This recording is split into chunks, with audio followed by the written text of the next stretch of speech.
So tonight's original now with in-depth reporting on something we've been keeping an eye on. And this one comes to us from Florida, where student athletes are asked to share information on medical conditions like seizures, allergies, other kinds of things to compete in the state.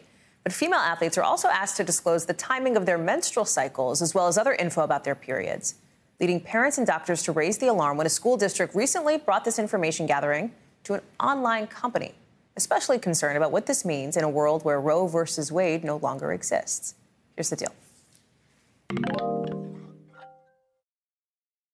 If you want to play school sports in Florida, state law says you've got to answer a bunch of medical questions. I can understand why a coach or administrator of a school might need to know about an athlete's medical issues. That's certainly reasonable. For female athletes, there are even more questions, optional but personal, including details about menstrual cycles, like when did you get your first period? When was your most recent period? And how much time passes usually between your periods? These questions aren't new, but in Palm Beach County, how the answers are being stored is. In August, the Palm Beach County School District signed a contract with Activate, a school sports tech firm, to help its teams manage student medical and other related data. And that has some parents alarmed. There's no need for it. It could be done another way through the school board. We don't have to even go to a third-party system. And I'm worried about her future, of course, in regards to, what are they doing with that? The company says it doesn't sell student data, but it does allow sharing anonymous data unrelated to health for research purposes.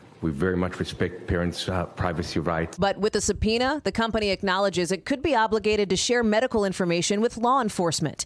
And in a post-Roe world, critics say storing reproductive health data with a third-party online platform could leave personal information vulnerable. We're in a post-Roe world, and people are actively trying to take away additional women's rights. As an advocate for young women, I would just not want them to be giving away information they don't need to. Congresswoman Sara Jacobs is working to address those concerns, proposing a bill that would create a new national standard for reproductive medical data online. What we are trying to do with the My Body, My Data Act is that we don't have any exceptions. So your reproductive and sexual health data cannot be shared without your express written consent, period, the end, no exceptions. And we think that's really important in states like Florida, like Texas, where we are starting to see this kind of data that could be used against people in these states where abortion is being criminalized. Back in Palm Beach County, after some pushback from parents, the district updated its policy, once again allowing paper submissions of those medical forms. They say parents who don't want their kids' information stored with Activate have to reach out to the company directly to request that it be removed. It shouldn't be on each individual person to figure out how to keep their data safe. This is some of our most sensitive and personal data, and it deserves the highest level of protection that the government can give. And some now concerned about what the future holds. If they did it with this medical information for right now, what's next?